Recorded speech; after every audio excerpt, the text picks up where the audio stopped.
For the month of June, I read or listened to 18 books, so it's going to be quite a bit of a wrap up. As always, it's going to be a two-parter in which I do my fiction and nonfiction reads, and I plan to ramble while I rate and rank each one. I have to admit that this was a month in which I used all the star ratings. So we're going to start with number 9th, my least favorite read of the month, and it also happens to be a 1 star. This was picked up as a joke by someone else, and I was like, I'll read it. And I found that no, actually, I will not read it. It is adult in nature, so much so that I can't even say the title of this. I have to put it as emojis on the screen. And as an adult series, there is not a whole lot of plot in this. In fact, it's so flimsy that it is very hard to get to the point, which is smut. It's pure smut. So let's move on to my number 8 pick and also the book with a 2-star rating on this list. If you can't tell, I am clearly not into spicy, fun adult reads. Even though I gave this book a little bit of a higher rating, implying that I actually read it, I'll have to say that once again, not a lot of plot. However, when compared to the first book, it makes more sense, I guess, as to why this woman is in space and so attracted to this barbarian. Let me just say, I'm not going to judge anybody who loves this book, and now I'm going to say something that's going to sound completely judgy, but I think you know, and I know, and we all know that you are a freaky person, but that's okay.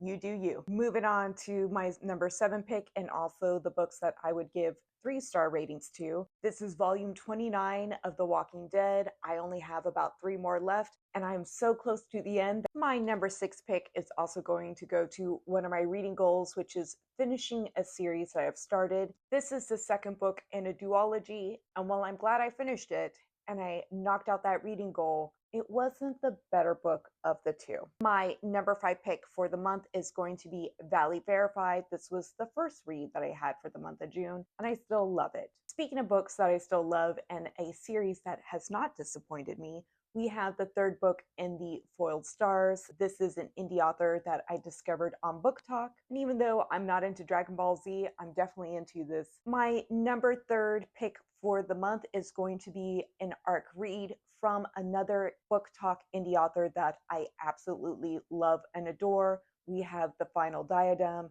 It was such a good arc that you know I'm going to be pre-ordering it, and I'm saying you should too. Oh, and did I mention that it is also going to be my 4-star pick for the month? My number 2 pick for the month is going to be Wicked, and this was a reread for me.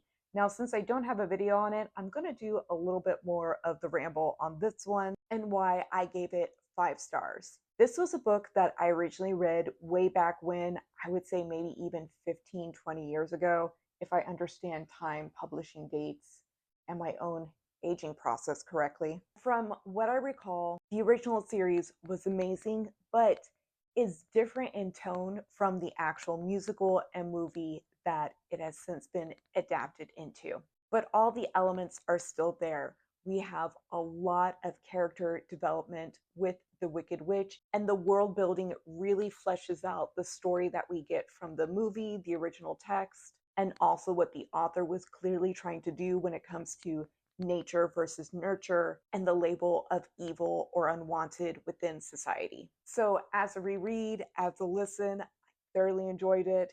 I think I want to go and finish the entire series all over again. So if Wicked was 5 stars, then clearly my number 1 pick of the month will be as well. We have James. Now, when it comes to this author, this is actually the second novel of his that I read, and I'm pretty sure that when I read Erasure, I gave it the number 1 spot for the month as well, and maybe even considered it my favorite read for that year. I wouldn't be surprised if James was also a contender for Best Read of 2025. Not only does it flesh out a classic, but it really gives so much more dimension, and it's coming from a modern but also diverse voice. This was my most annotated book of the month. There was not a piece that wasn't poetic, funny, heartbreaking, just all the emotions within these pages, while still managing to be both hopeful, optimistic, and a somewhat vengeful tale. Stick around for part 2, in which I go over the 9 different nonfiction books that I read or listened to for the month.